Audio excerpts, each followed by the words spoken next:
Hello, this is Ness Tilson here. In this short video I'd just like to answer a question sent to me by Terry on the forum, who is asking how can, when I've got some drawers that are set up with a bottom that is grooved into the sides, back and front, like this set of drawers here, how can I make it so that the bottom is overlapping the front and the back, like this? Here we can see that the bottom now is overlapping the front and the back. That is, we need to make the front and the back shorter and underpassing, with the bottom overpassing the front and the back, like this.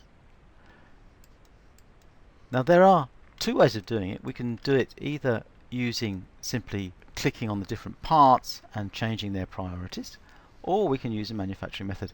And in this short video I'm going to show you how to do both. So here we have a little cabinet with 5 drawers on it, and if we look in 3D we can see that the cabinet is set up. I've put in transparent carcass here so that we can see the inside of the drawers, and we can see that the drawers are set up with the bottom actually grooved into the surrounds. If we look in our X-ray view, we can see that here the bottom is actually grooved by 8mm, I think, into the surrounds.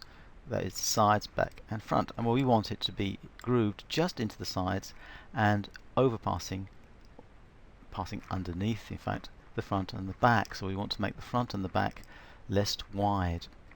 So how can we do that? Well, there is two ways of doing it. The first way is just to edit our cabinet. So let's edit our cabinet. The most obvious way is to say, well, here we are on our cabinet. Let's explode it, and we can select therefore the bottom, and let's define the bottom the way it links to the front. So for instance, here we have the counter frontage, and we say it's actually underpassing, so we could change its priorities, but be careful when you're changing priorities to put your assembly details here, the type of joint, if you want, always put it back to recess and make sure the recess is 0 before you change the priorities. And then we can take overpassing priorities here, and we've got an overlap here of 13 when we go into over by default, which comes from the method. Let's just put in 0 as overlap, and if we go back into 3D now and let's have a look at our textured view, we can see that the bottom has now become has passed underneath the front, and actually made the front is actually now shorter. We could do the same for the back. Now we can do this same for the back in exactly the same way, or we can also modify the position of the back. If I click on the back here and I say the back relative to the bottom here, we want to give it, we'll take away the overlap to start with, so we give it no overlap, and then we create it as underpassing. And now we've still got a groove on it, I think. Underpassing, with underpassing, make sure it's recessed 0. Now, so there we've got recessed 0. Be careful when you move one priority to another that there are not attached to that particular priority in the manufacturing methods. There can be attached a certain type of assembly detail. So be careful of that, and always put everything back to recessed 0 as assembly detail when you are only playing with your priorities. So here we've just changed one of the drawers here and created the bottom, which actually overpassed the front and the back, whereas we're maintaining, we can see very clearly here, we're maintaining the assembly of a groove into the sides. Well, we can go on doing that individually for all the other drawers, but a quicker way of doing it is to use a manufacturing method, or modify the method that we're actually using.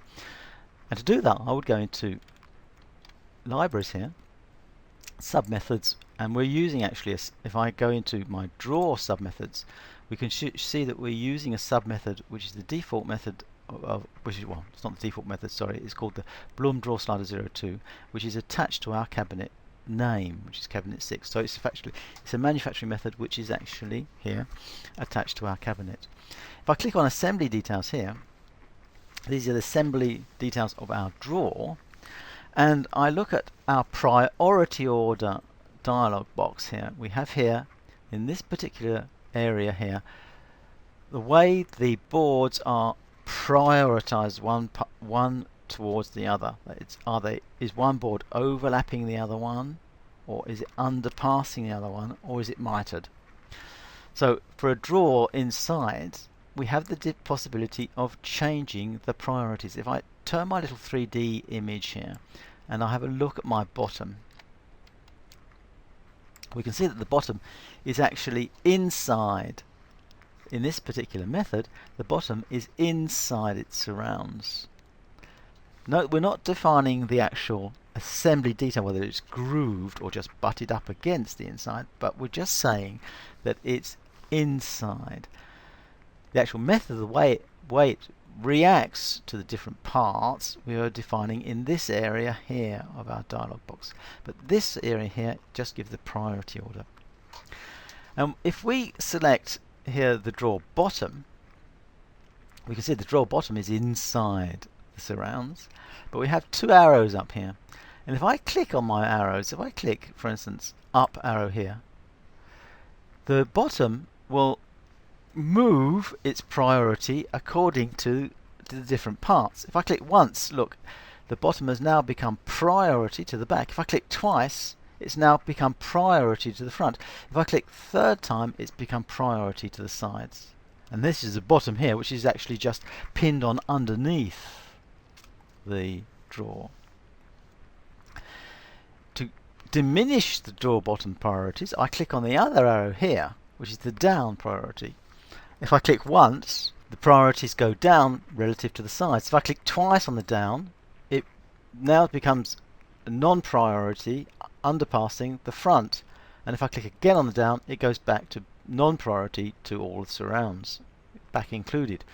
But what we want is clicking it up priority on the back once, clicking it up priority on the front once, and that's okay for me.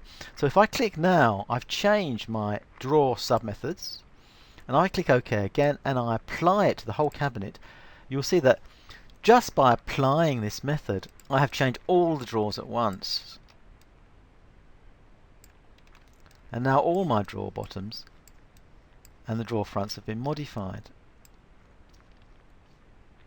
So you can see that using a manufacturing method is much quicker when you've got half a dozen drawers to change.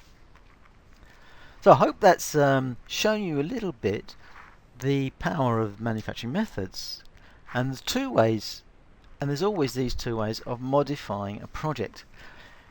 In general, try to get used to using the manufacturing methods for creating the project and going into changing specific parts when you want that specific part to not comply to the manufacturing method.